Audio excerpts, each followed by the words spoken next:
शांताकारं भुजंगशयनं पद्मनाभं सुरेशं विश्वाधारं गगनसदृशं मेघवर्णं शुभांगं लक्ष्मीकान्तं कमलनयनं योगिभिध्यानगम्यं वंदे विष्णु भवभयहरं सर्वलोकैकनाथं।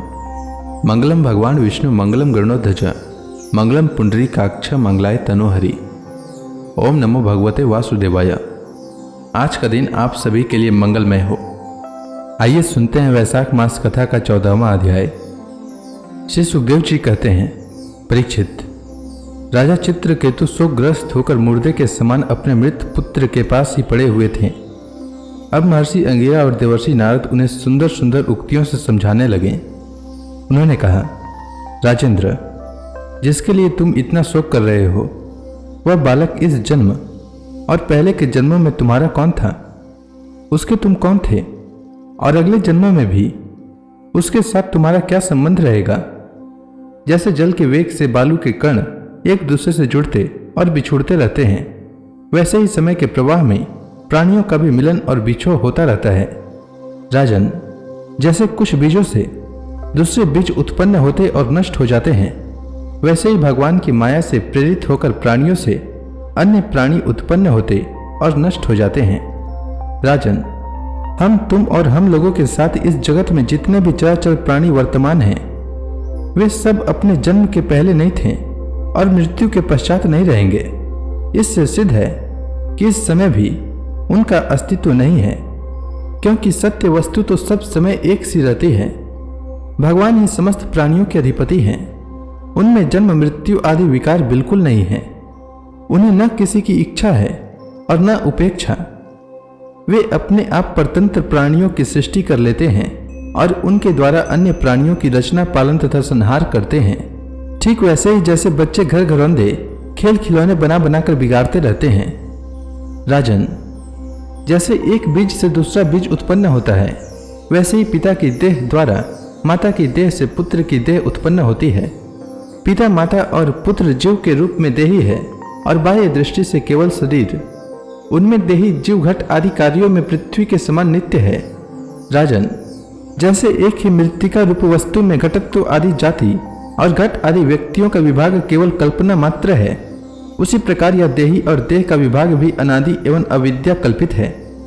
श्री सुखदेव जी कहते हैं, राजन, जब महर्षि अंगिरा और देवर्षि नारद ने इस प्रकार राजा चित्रकेतु को समझाया बुझाया, तब उन्होंने कुछ धीरज धारण करके शोक से मुरझाए हुए मुख को हाथ से पोंछा और उनसे कहा।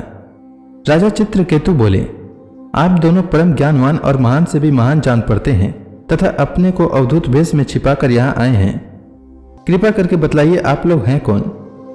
मैं जानता हूँ कि बहुत से भगवान के प्यारे ब्रह्मवेता मेरे जैसे विषयासक्त प्राणियों को उपदेश करने के लिए उन्मत्त का से वेश बनाकर पृथ्वी पर स्वच्छंद विचरण करते हैं। सनत कुमार, नारद, ऋभु, अंगिरा, देवल, असित, अपांतरतम व्यास, मार्कंडे, गौतम, वशिष्ठ, भगवान परशुराम, कपिल देव, सुखदेव, दुर्वासा, याज्ञवल्क्य, जातुकर्ण्य, आरुणि, रोमस, चैवन, दत्तात्रेय, आसुरी, पतंजलि, वेदशिरा, बौद्धमुनि, पंचशिरा, हिरण्यनाभ, कौशल्य, श्रुतदेव और ऋतध्वज, ये सब तथा दूसरे सिद्धेश्वर ऋषि मुनि ज्ञान दान करने के लिए पृथ्वी पर विचरते रहते हैं।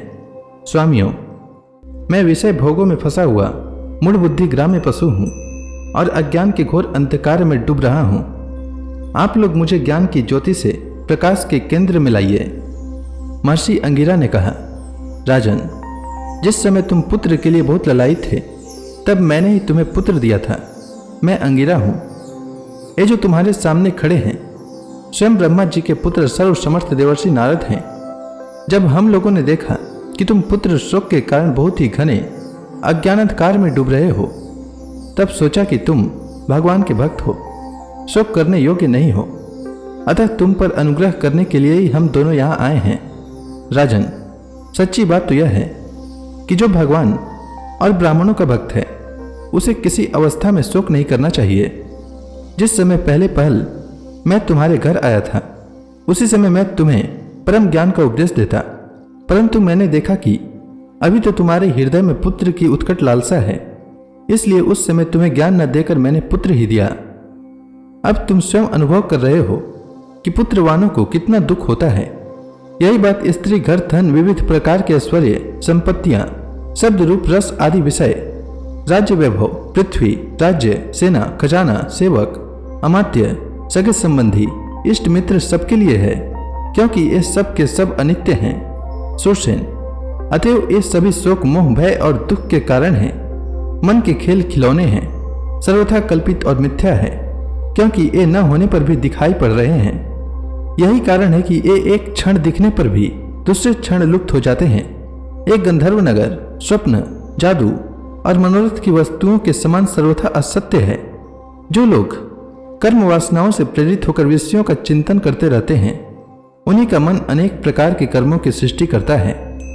जीवात्मा का यह देह, जो पंचभूत, ज्ञानेंद्रिय और कर्मेंद्रियों का संघात है, जीवों को विविध प्रकार के क्लेश और संताप देने वाली कही जाती है। इसलिए तुम अपने मन को विषयों में भटकने से रोककर शांत करो, स्वस्थ करो और फिर उस मन के द्वारा अपने वास्तविक स्वरूप का विचार करो तथा इस द्वैत ब्रह्म में नित्यत्व की बुद्धि छोड़कर परम शांति स्वरूप परमात्मा में स्थित हो जाओ।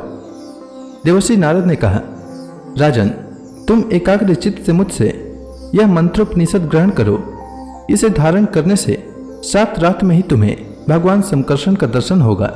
नरेंद्र, प्राचीन काल में भगवान शंकर आदि ने श्री शंकरशन देव के ही चरण कमलों का आश्रय लिया था। इससे उन्होंने द्वैत भ्रम का परित्याग कर दिया और उनकी उस महिमा को प्राप्त हुए जिससे बढ़कर तो कोई है ही नहीं, समान भी नहीं है। तुम भी बहुत शीघ्र ही भगवान के उसी परम पद को प्राप्त कर लोगे। तो इसी के साथ यह अध्याय समाप्त हुआ। इसके आगे की कथा मैं कल के अध्याय में सुनाऊंगा। तब तक के लिए भगवान हरि का नाम लेते रहें। तो प्रेम से बोलिए भगवान विष्णु की जय, श्री कृष्ण भगवान की जय, समस्त देवी देवताओं की जय।